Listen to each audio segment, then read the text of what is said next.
هاجی بەرەخۆت بەنجەم مامۆستا سلێمان ئۆسواندامێ دەستەیە سەرۆکاتیە ئەنە کەسێک و بەوایەکی ڕاستەڕاست بەژارێ قامشتۆ بمرێ تاکۆم بەهتر لەسەر سەرهێلدانە دوازدەی ئادارێ ڕاوەستون و شرەوە بکەن. مامۆستا سلێمان دەم باش بەریا هەموو تشتێکی دوازدەی ئادارێ و خویا بوو گوتنش بۆی لیستکیە یا تۆپاپێ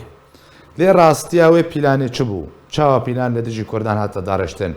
چمە بەستەکە ڕژێمە ئاسەد هەبوو دەماک و ئالیگرن تیمافتوێ بە چەک و دار و کەبران دەرباسی بەژارێ قامشتۆکردن گوێژمارا مەزن دەما دەرباسی نابە یاریگە هێژی بوون بێک و وەرنە تەفتیشکردن پشکنینکردن کەرم کە مامۆستا سلێمان دەم باش شتە و هەموو تەمەژەوانی تر کاربندون ئارکتیڤا تێڤیدێ بڕاستی يعني سرهلدانا دوازدە ئادارێ يعني نتيجة ظلم و زۆرە و ڕژیما باس دژی ملەتێ کورد بدەهێ ساڵان بکار ئانی لێ بەری vê serhildanê bûyerine di deverê çêbûn wek rûxandina rejîma Baas li Iraqê rejîma Baasî diktatör û di rûxandina wê rejîmê de rast bi destê leşkerên Amerîkî ket lê rolek Herêma Kurdistanê û Pêşmerga û partiyên siyasî li Kurdistana Iraqê rolek wanî giring têdebû û serekebû ئەو ڕوخاندنا رژیما باس باش يعني مترسي لجم رژیما باسا سوري يعني نيفي تدي باس دبرجبو وقت دقو قسم اليمين للعراقي وإيل فيالي لسوريا باعتبار ذكرن وك بعث اليسار يعني بله. أو جيب في رخاندنير هجيان يعني باش هجيان وأو مورال ومعنويات ملتي كرجي لكردستان سوري بفي رخاندني ربلن تربو تركفتني مزنبون لكردستان عراقي تشكي طبيعي ونورمال بلتي كرد يعني كيف خشبو وهروها مورالي ويجي البرند يعني البيت الكردستان السوري يجي بلند بو وكار كرج بوناك بيتر يعني وقت ما في خوا جيبك وبخرتيجي يعني برباني بر مكتبه برجواندی ملتی کرد کرد. اف براستیجی رژیما بعثی لسوری باش ترسیا و خست پیلانه که چه که فتنه که چه که هم مكتبه عربا و کردا برا حدود و هم اویا بک وک يعني مكتبه معناك جبو گو پیکار به دربا که کردا خینی جبو بدربه که ربس کاربن دوزا ما في خوب بكونوا نتيجة أو بيلانكر أو فتنة آجو لملعبة قامش لوكر دريا تيما فتوي بولي أو بولي أف براستي رد فعل الجملة ما بقلكي مستربو ومورالي بريجي بلنبو أو نتيجة وان تراكمات سالان ظلم وزور مشاريع شوفيني وعنصري ايجو رجيما باس بحق ملتي مدبكار انيبون ابا قشبو صدمك جو ملت سراسري كردستان سوري راب بسرهلدانه كي تجي سياسات ووقت بممارسات في رجيمي وارهاباوي وخرابيه ايجو بحق ملتي مدكريه جروجا جو يعني وقت بيد الصلاة استلام كريه رد فعل قالكي مزنبوج ديركا حمكو حتاني عفريني حتاني كوباني حتاني دفرين كرد لي دجين لشامي للاذقية يعني لحمد دفري دنجي كردا بلند بو انه ام ظلم وزوري قبول ناكن وبس حتاني كنجي واب ظلم وزورا في رجيمي بردوام بلوكي دفي سرهلداني دبراستي اما ام دبيجن قالك دروس جي تنقرتن يعني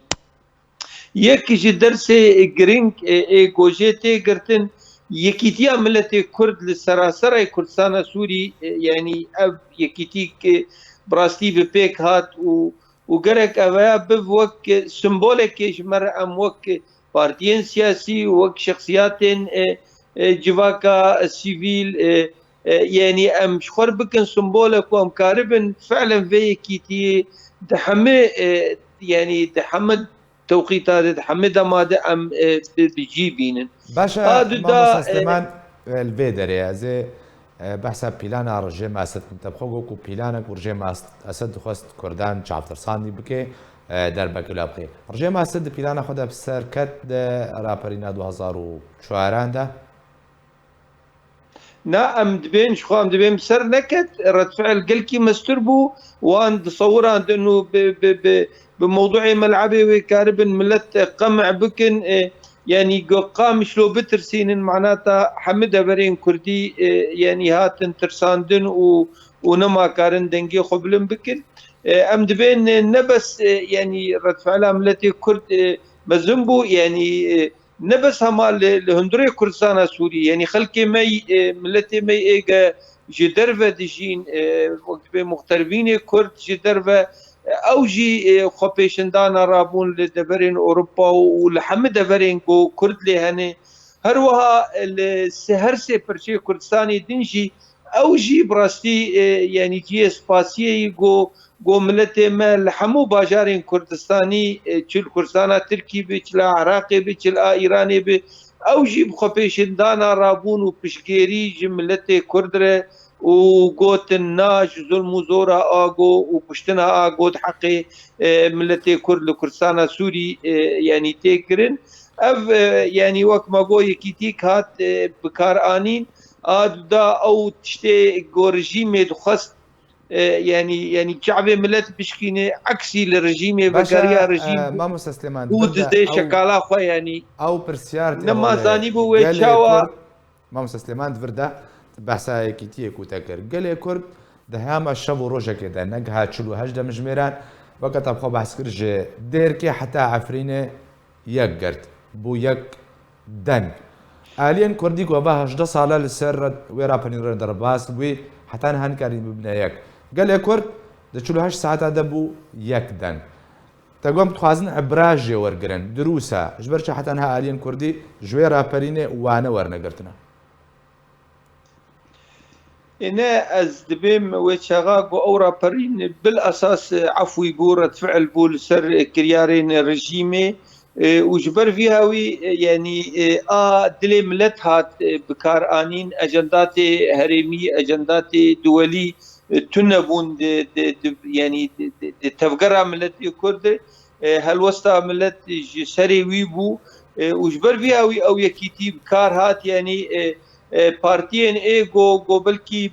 بصالا سلام لهبدو نكربون بي وان لبي هبدو بود ويرا بريني دي بلكي دواري جواكيجي دي ايجو او جيراني خو بده صالا بهبدور يعني ند بيفين او جفدو غيديبون خو بي بهبدور ديتن دوي رابريني دي يعني رابرينك امكارن بيجن عفوي بو هروها يعني إدارة بارتيين سياسي جي جويرا بريني باوريا مدل غور امكانات متاح باش بو قريبون يعني نهلن يعني مجازر جملة رشي ببن يعني دفي وارد يعني ام بين ايرو شر يعني او يكيتي بكارناي اف ايجاد مين تشنيدن اسباب نيدن دستي استخبارات منطقي دستي اجندات دولي اجندات هرمي يعني او قالك اسباب تيد هني باشا امام سليمان رابرينا سرهدانا 2004 12 آذار و 2011 جي قال كرد لدى رجيم اسد شورش كرتبلي شورش سوريا بو ايش فرق جدا هنا بلا هردو شورش عن سرهدانا 2004 و شورش كردان 2011 ده و دوی درده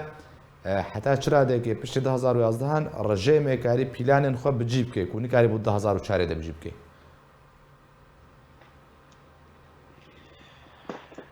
براستي 2004 ده وقت ما جو رد فعل قالكي باللسبو وزو مسلاك يعني وقت بي طبعك قوميستن وقت جهات في مكرن جنوسايدك ضد ملتي كرد وجبر فيها ملت ديك هالوستي رابو وبيجو شيورا كسكي بكين سرهل دانا مثلا امبيجن يعني يعني اتفاضاء دوازده اداري ولوبو لشورشها سوري حبكي طابعكي دنبو يعني شورشها سوري دي طاري يعني وقت به يعني بهارة عربي دبوت إطار شورش إيجو ملت في دفره تجي رجيم ديكتاتوري رابون جبوغو وان هلوشينن بشورش سوري جي دكار بيجي بوير نتيجة رد فعلك يبو لدرعة جو أو زاروكانا هاتن قرتن وهاتن عزباندن وبرنجكي أو خلقي درعة رابون وهروها شورش انتقالي قلق دفري دنبو ملتي كرد يعني شورشها سوري جي دي آلي كاربو وبروفا كوي هو يعني إما أموك يعني أنجمان جي أم دبيجن 2004 يعني سرهلدانا 2004 بروفا بوج شورشها سوري دي 2011 يعني أم دبين أو بروفا بو مخابن الرجيم دي 2004 دي نجحي جو نهشت معارضة وشارعة عربي بمرأة لكارب والبيمة بسكنة تجي ولا يعني رجيم باش هجي أبو 2004 دي يعني يعني رجيم بسياسات خوي عنصري وشوفيني ووقت بوان تعاتي خوي ديماغوجي ايجو خص شارعة عربي إيهام بك شارعة عربي بخابيني جو كرد دخوازن سوريا فرچه بکن دخوازن فرچاکی سوريا بستينن ووك نمونه نوال كردستان عراقي جي ولو بفي اواي قريبو بليز بعواطف باشا مامۆستا سلێمان وردا ئەو پیلان لە دژی کوردان و 2004 داد سەرهەڵدانیدا نەهاتنە بجیکردن پشتی 2011 حتا چرادێکی ئەو هاتنە بجیکردن پشتی شۆڕەشا سووری دابەرێن کوردی امكارم بيجن نبس 2004 يعني رجيم بعض جروجا جو حكم استلام كليه مشاريع شوفيني وعنصري دي حق ملت كرد تطبيق دكي وهروها يعني دخواز ملت كرد تهجير بكي وك مشروع محمد طلب هلال ايكو هاتي ناسكرن انه شاوا كردا برشي بكن شاواوي وان بهجرين شاواوي يعني وان منطقه ديموغرافيا منطقه بوغرن يعني او بروجاك بو رجيم بعث لسرد شغلي ناوي بوي وقت مشروع محمد طلب هلال دوي قوناغا بري 2004 جي رجيم بعث لكاري بو يعني ولو انه زناره عربي لدفرين وقت سراسر شينوري كرسانا سوري بكرسانا تركي زناره عربي باني بيك اني وخلق نيج منطقه رقا وديريوان اني دبان قندا دجبونا ديموغرافيا منطقه بوغر لتقلولو جيد نكاريبو يعني كرد